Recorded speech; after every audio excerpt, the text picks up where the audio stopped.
Here we go, Rifleman Cooper. Oh, hell. Ship must have power cycled the sim pod since last time. We'll have to recalibrate it.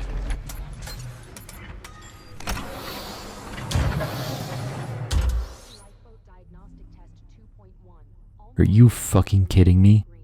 Well, let's just ignore that. To look at specific things, you can either reposition yourself or run along a wall to have the game automatically turn you left or right.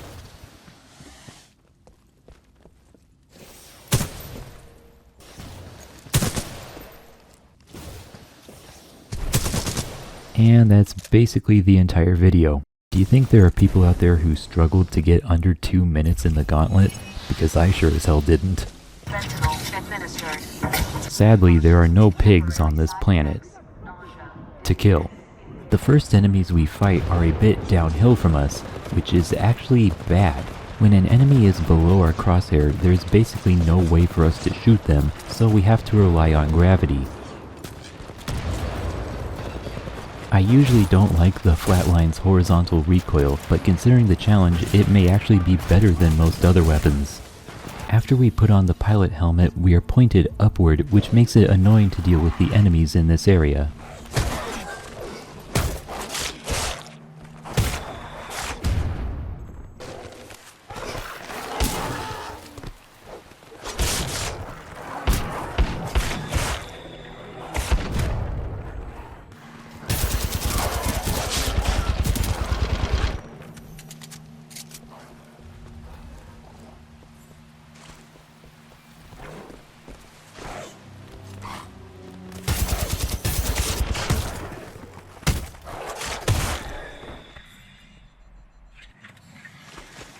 Thankfully, when I die here, it points me back to eye level.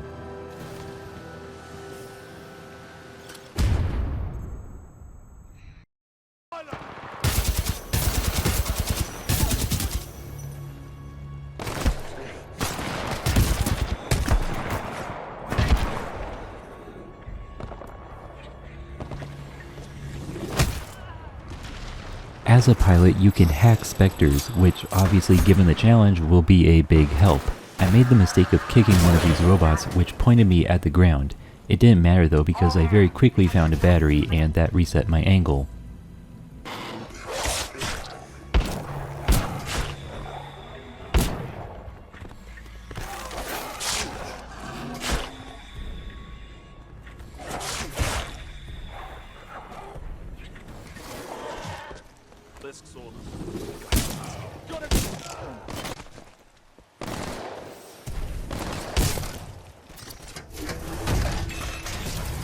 You can wall run on BT.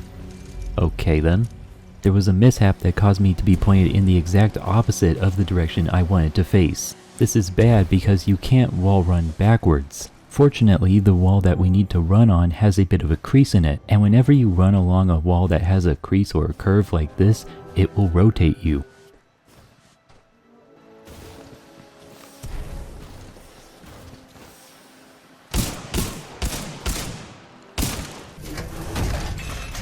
Just so you know, this Titan is being controlled with a keyboard.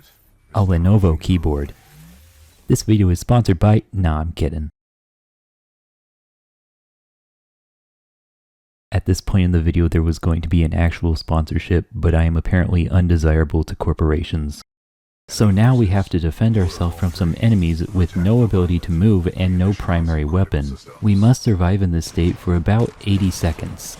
At 5 seconds in, the vortex shield will come online. We can use this to protect ourselves, but since we can't aim, we cannot return fire, unless some enemies happen to walk under our crosshair, but that's not very likely. At the start of a shield use, you lose a burst of the charge at once, so it's most efficient to use the entire charge at once. Still, the enemies have a bit of a rhythm to how they fire, so I try to work with that. At 30 seconds in, specters with SMRs start coming in and they will do a lot more damage. Avoiding being hit by rockets is our top priority. At any time, we can use electric smoke to buy more time, even though the game doesn't say that we have that option available. At 45 seconds in, the Acolyte pod comes online, which we'll mainly use to kill the specters with SMRs. Thing is, the rockets like to form a cute little circle, and if the rocket targeting one specific Spectre with an SMR ends up in a bad place in that circle, it will hit the rock instead of the Spectre. Where any given rocket is in the circle depends on the order in which the enemies were locked onto and how many rockets are being fired. I'm not sure if there's any consistent strategy to kill that one Spectre. It was just a matter of trying it until it worked. Any Spectres that you have hacked before entering BT will maybe help during the fight, but they're pretty dumb, so not really. When BT says neural link complete, you're golden. Your progress is saved and you can now die to go back to full health. When I was originally streaming this, I had a lot of trouble, so I put the difficulty down to easy, but I did go back later and confirm it was possible on medium. I think it could also be done on hard. So then we fight our first Titan. He's not very hard, but man is it awkward.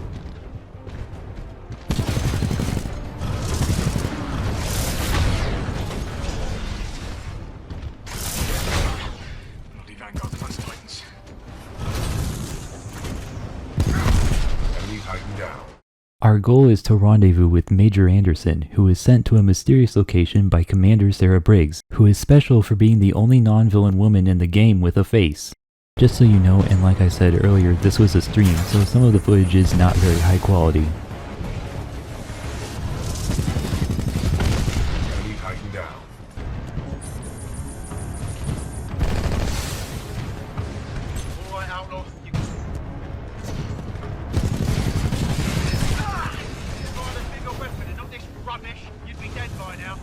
I didn't like the angle that I was at, so I disembarked from BT, let him shoot on his own for a while, and then re-embarked, which ended up putting me at a better angle. Transferring control of the pilot. First floor activated.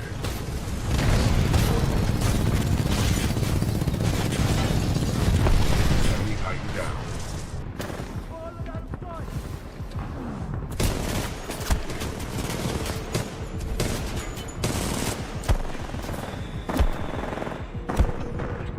I think by now all of your immediate questions have been answered, so I'm just going to skip over to the parts that I think are fun.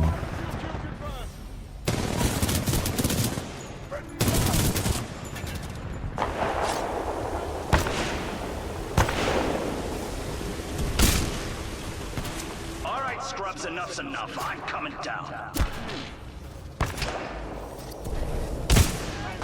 We walk backwards through this one part, but it doesn't matter. You'll always be facing the same way after the cutscene with Kane. Being a user of the Scorch loadout, Kane likes to get up close and personal. This is bad for us because we just suck at that range. It's made even worse by the fact that the thermal shield can hurt us. We need to force him to play long range. If you pay attention to positioning, you can force him to walk under your crosshair. Still, the entire Scorch loadout is about area denial, so it shouldn't be too much of a surprise that he can still force you out of positions. When this happens, you have to go back over to the side of the arena that Kane comes from to lure him back over there and then start the entire process again.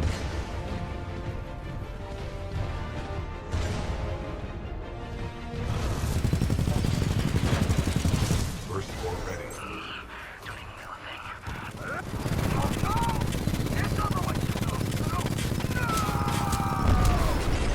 Before I had started streaming, I had confirmed that the game was possible up until this point offline, so from here on out was where things would get real. Jump in, BT. The water's fine.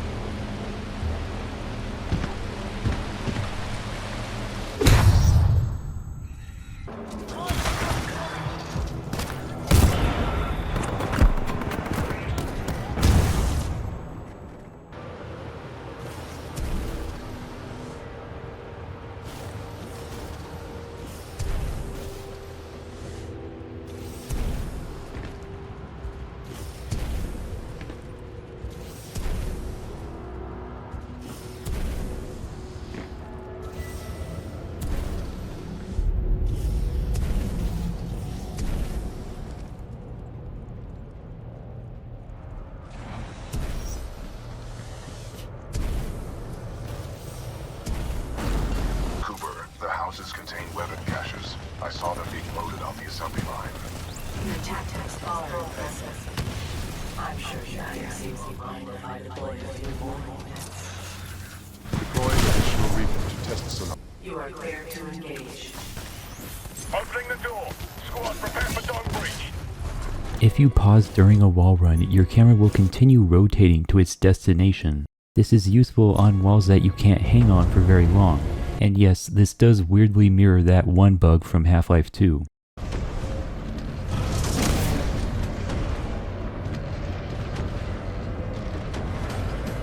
How are you gonna fight you? Or just stand there?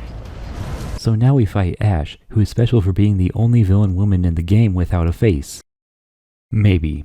I don't know. I guess that's kind of a dubious claim, but anyway. Ash uses the Ronin loadout, so she also likes to get very close.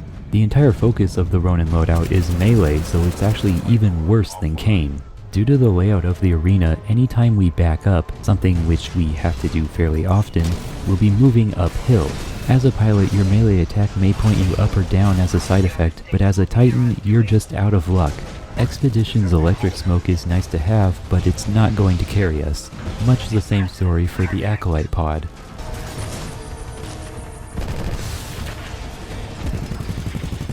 You may surrender at any time. However, I will still have to kill you. I do hope you had no last requests, for that time is long past. First floor activated.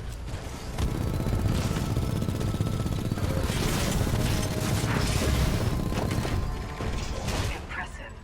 Surprisingly impressive. Perfect. Excessive damage. Warning. Warning.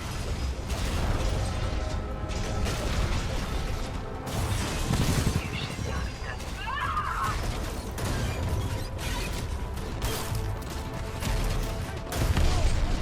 This is Dr. Colby Marvin. Now this is female rep.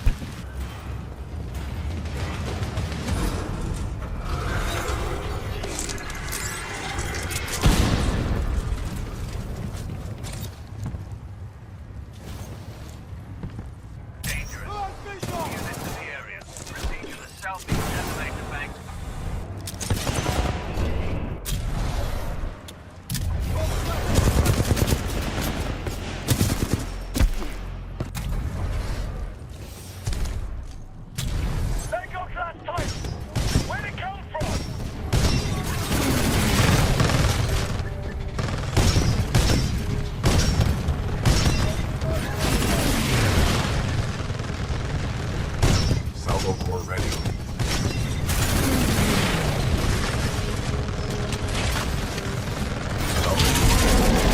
Enemy Titan down.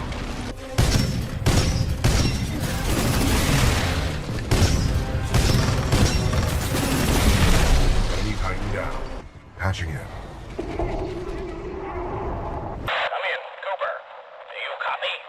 How deep does this thing go? Scans reveal a maximum depth of 300 meters.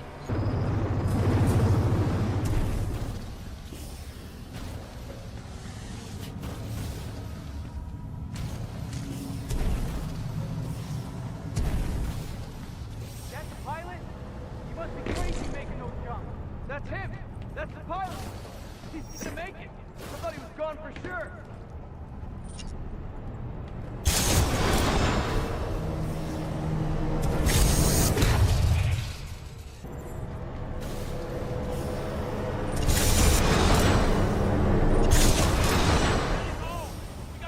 Fun fact, you cannot die in this room. You can sit here for however long you want and you just won't die.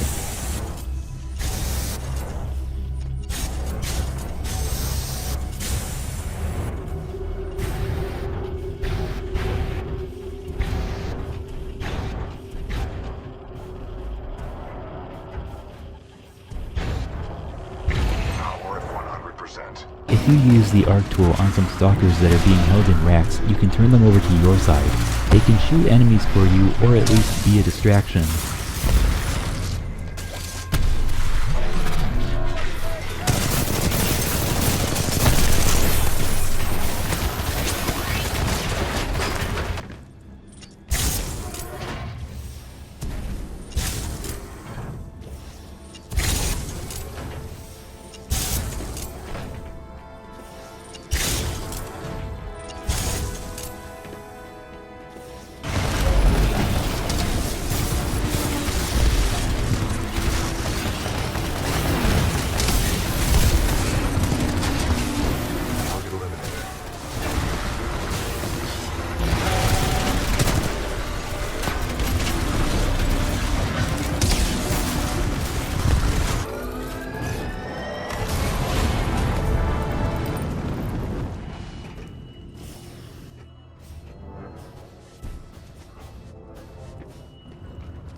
This is Sloan.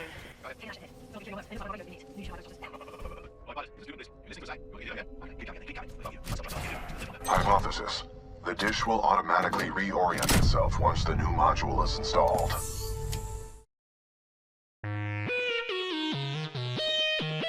And now for Richter. The best position for us is near the beacon. We can funnel all of our enemies into this one tiny area where we have equal footing.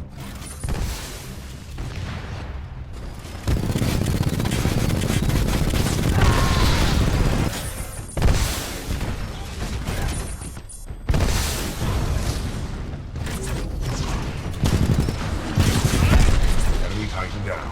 Richter uses the tone loadout, so finally, someone who doesn't want to get too close. He played very defensively and I had very few openings.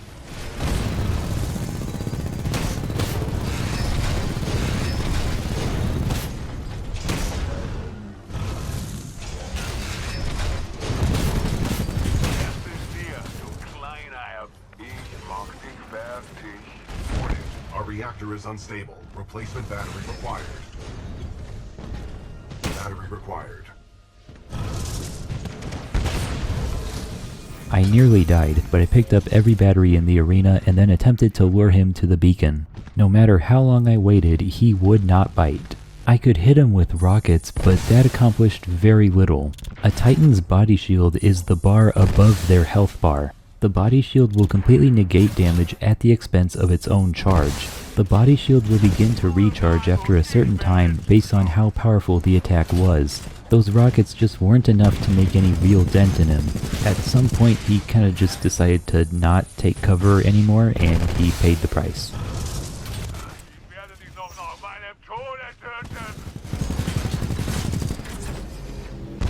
Detecting hull damage.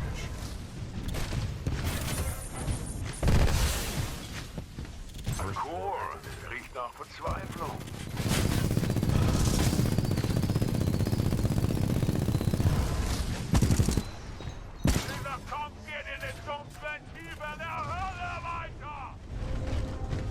For Trial by Fire, there's not much to say other than that North Star works way better than you would think. Enemy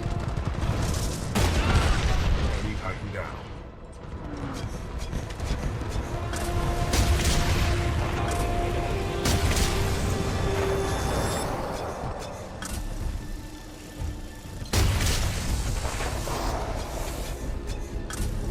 Flight core ready. Warning. Warning.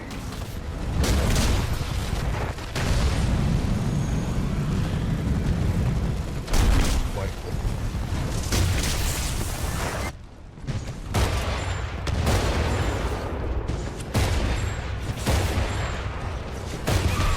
Enemy Titan. In the chapter The Ark, we meet two very interesting people.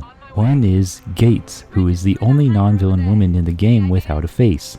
Here's a little chart in case you haven't been keeping track. The second person is the King of Fairness, Viper. The fight against Viper starts off easy enough, but once he's down to half health, he'll begin flying constantly. Obviously, this is pretty bad. It's time to take a closer look at our loadouts. With Expedition, we have the Acolyte Pod, but same as Richter, that's not going to be enough to break through his body shield. Brute. Hard to aim and basically useless.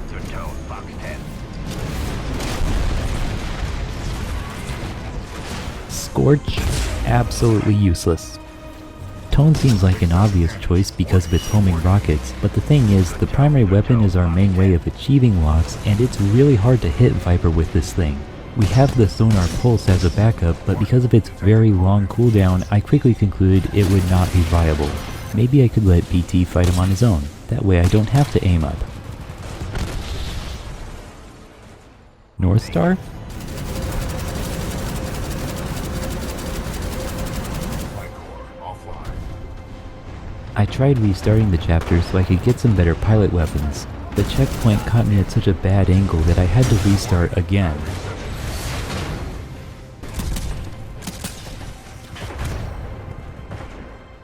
Fucking, I don't know, Ronin?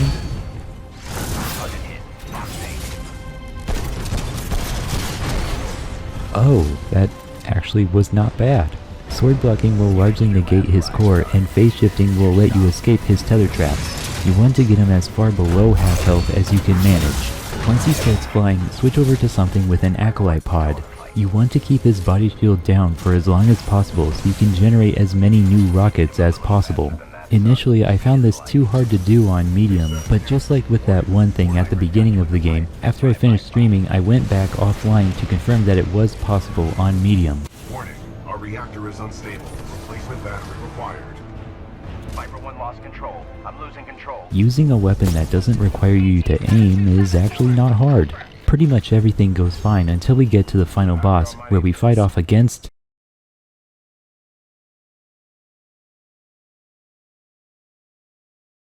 some completely random bitch. There isn't much to say for Sloan. Sloan's just kinda easy. Enemy Titan down.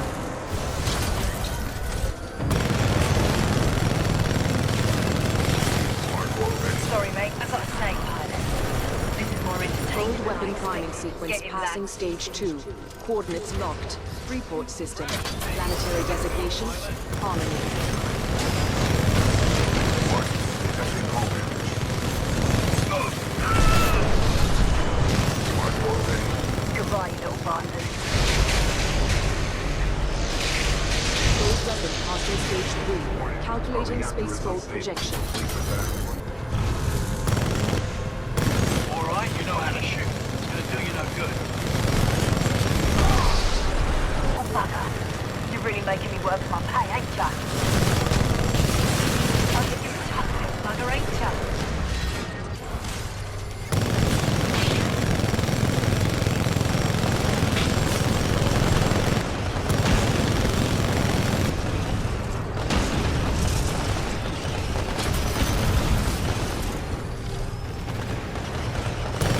Excessive damage. Warning.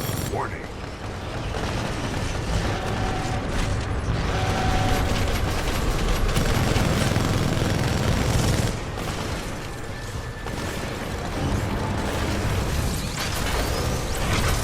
Wait! You ain't walking away that easy.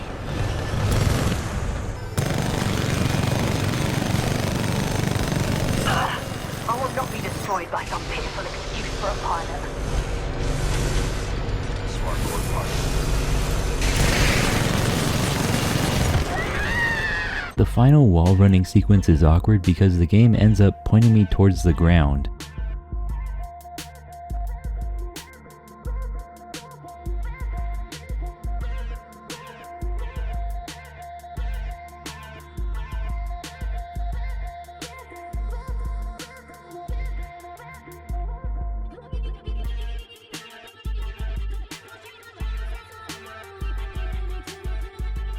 What if we put a little slide into it?